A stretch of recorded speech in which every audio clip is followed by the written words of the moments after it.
Welcome to our channel. நம்ம சேனலில் TNTET Tamil Nadu ஆசிரியர்கள் தேர்வு பற்றியும் சிறப்பு தேர்வு பற்றியும் அப்டேட்டுகள் கொடுத்துட்ருக்கோம்.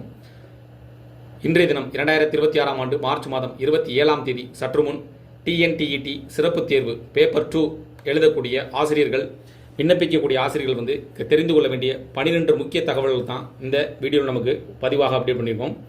நீங்கள் சிறப்பு தேர்வில் எழுதக்கூடிய ஆசிரியர்கள், அரசு பள்ளியில் பணிபுரியக்கூடிய ஆசிரியர்கள், அரசு உதவி பெறும் பள்ளியில், தனியார் பள்ளியில் பணிபுரியக்கூடிய ஆசிரியர்கள் இந்த சிறப்பு தேர்வு எழுதுவதற்கான தகுதியுடையவர்கள் அப்படின்னு அறிவிச்சிருக்காங்க. நீங்கள் பார்த்தீங்கன்னா இதற்கான ஆன்லைன் மூலமாக விண்ணப்பிப்பதற்கு அதை பிப்ரவரி மாதம் 18ஆம் தேதி முதல் தொடங்கப்பட்டு ஏப்ரல் மாதம் 10ஆம் தேதி வரை நீங்கள் ஆன்லைனில் விண்ணப்பிக்கலாம்.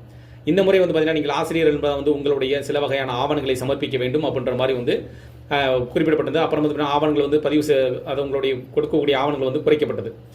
இதன் மூலமாக நீங்கள் தெரிந்து கொள்ள வகையில் இன்றைய தினம் நீங்கள் இந்த சிறப்பு தேர்வுகளுக்கு விண்ணப்பிக்கும் போது பேப்பர் 2 எழுதக்கூடியவர்கள், குறிப்பாக 2026ஆம் ஆண்டு ஆசிரியர்கள் சிறப்பு தகுதி தேர்வில் பேப்பர் 2 எழுதக்கூடியவர்கள் தெரிந்து கொள்ள வேண்டிய 12 முக்கிய தகவல்கள் தான் இந்த பதிவில் தெரிந்து கொள்கிறோம்.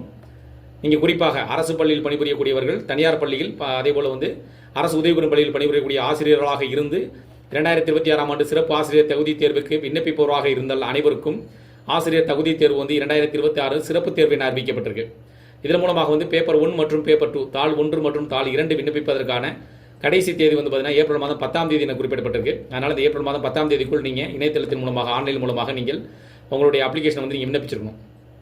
தகுதி தேர்வுக்கு தாள் 2 பேப்பர் 2 விண்ணப்பிக்கும் ஆசிரியர்கள் விண்ணப்பிப்பதற்கு முன்னாடி உங்களுடைய அப்லோட் செய்ய வேண்டிய டாக்குமெண்ட் என்னென்ன டாக்குமெண்ட் கொண்டு போக வேண்டும், நீங்கள் அப்லோடு செய்யும் டாக்குமெண்ட்டுடைய ஃபைல் ஃபார்மட் என்ன, அதனுடைய ஃபைல் சைஸ் என்ன போன்ற விவரங்களை அனைத்தையும் தெரிந்து கொண்டு ஆன்லைன் மூலமாக விண்ணப்பிப்பதற்கு எளிய முறையில் எடுத்து செல்ல வேண்டும். டிஎன்டிஇடி சிறப்பு ஆசிரியர்கள் தகுதி தேர்வு பேப்பர் 2 எழுதக்கூடிய தாள் 2 தேர்வு எழுதுவதற்கு தயாராக இருப்பவர்கள், விண்ணப்பிக்கக்கூடியவர்கள், விண்ணப்பிக்கும் செல்லக்கூடிய ஆசிரியர்களாக இருந்தால் நீங்கள் ஆன்லைனில் விண்ணப்பிக்க என்னென்ன ஆவணங்களை தேவைப்படும், ஃபைல் ஃபார்மட், ஃபைல் சைஸ் விவரங்களை தெரிந்து கொள்ளுங்கள். நீங்கள் உங்களுடைய மொபைல் நம்பர் கண்டிப்பாக கொண்டு போகணும். மொபைல் எடுத்து போயிருங்க, மொபைல் நம்பர் கண்டிப்பாக வைப்பாங்க. இமெயில் ஐடி கொண்டு போக வேண்டும். Passport size colour photo, JPG, JPEG, PNG இந்த ஃபார்மெட்டில் இருக்கணும். சைஸ் பார்த்தீங்கன்னா 40லேருந்து 60 கேபிக்குள்ளே தான் இருக்கணும். அதேமாதிரி உங்களுடைய கையொப்பம் சிக்னேச்சர் பார்த்தீங்கன்னா ஜேபிஜி, ஜேபிஇஜி, பிஎன்ஜி 20லேருந்து 40 கேபிக்குள்ளே இருக்கணும். அதுமாதிரி உங்களுடைய கம்யூனிட்டி சர்டிஃபிகேட் அது பார்த்தீங்கன்னா பிடிஎஃப் ஃபைலாக இருக்கணும். எல்லா பிடிஎஃப் ஃபைலும் பார்த்தீங்கன்னா 250லேருந்து 300 கேபிக்குள்ளே சைஸ் இருக்குன்னு சொல்லியிருக்காங்க. உங்களுடைய community certificate, SSLC mark sheet, HSC mark sheet அதாவது 12th மார்க் ஷீட்டு, அதேபோல் UG consolidated all semester mark sheet இதெல்லாம் பார்த்தீங்கன்னா எல்லா பிடிஎஃப் ஃபார்மெட்டுமே 250லேருந்து 300 கேபிக்குள்ள தான் சொல்லியிருக்காங்க. அதுமாதிரி யூஜி டிகிரி ப்ரொஃபஷனல் சர்டிஃபிகேட் கொண்டு போகணும். அந்த ப்ரொஃபஷனல் சர்டிஃபிகேட் பார்த்தீங்கன்னா 250லேருந்து 300 கேபிக்குள்ளே இருக்கணும். அதே போல் பிஎட் முடிச்சிருக்கீங்கன்னா கன்சாலிடேட்டட் கொடுக்கணும். ஆல் செமஸ்டருடைய மார்க் ஷீட்டை நீங்கள் சப்மிட் பண்ணணும். அனைத்துமே பார்த்தீங்கன்னா 250லேருந்து 300 கேபிக்குள்ளே தான் அந்த ஃபைல் சைஸ் இருக்கணும்.